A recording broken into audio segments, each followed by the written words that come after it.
Welcome back guys to my channel. This is the experience of Keituu as always, and today we are doing something called spices farm tour, and we are at a spice farm in Thika. What they basically grow here is my favorite one of my favorite, rosemary. I've always been a big fan of rosemary, so that's one of the reasons why I came, and I hope to get myself some to go and plant at my mom's place. Yeah, because I love rosemary tea. So we have rosemary, as you can see. So they have a dam that is behind here. So they use pipes to channel the water for irrigation, as you can see. We have piping system, and it's vast, so every row and column has adequate supply of water. Yeah, but the dam is kind of dry because it has been a very dry season.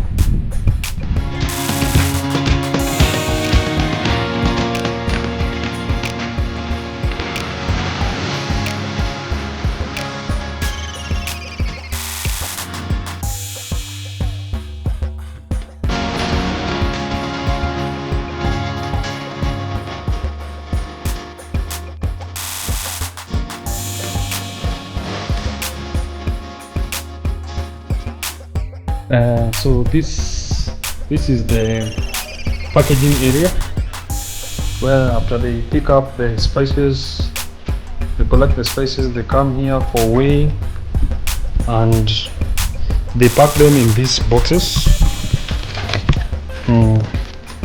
So there's a way they pack them depending on quantity and demand. So they package them here, seal them up for export and transportation. So this was the last harvest. So these are the best. This is rosemary, sage.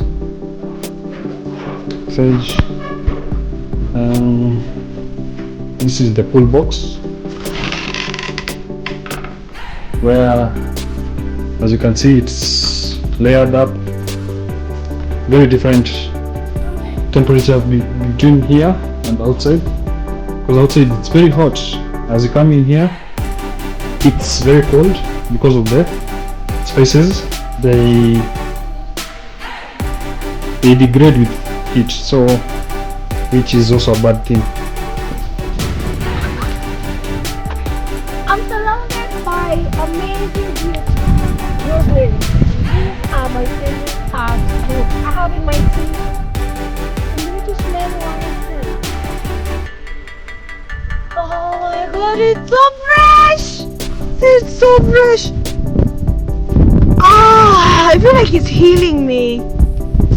So I can add this in my tea as it is, just as it is, just dip it in it for the aroma, for the flavor, for the healing elements of the rosemary. I feel like I don't know much about rosemary, but this is my first ever spice tour. Spice farm tour. Ah, this is what the spice farm is. It goes all the way around.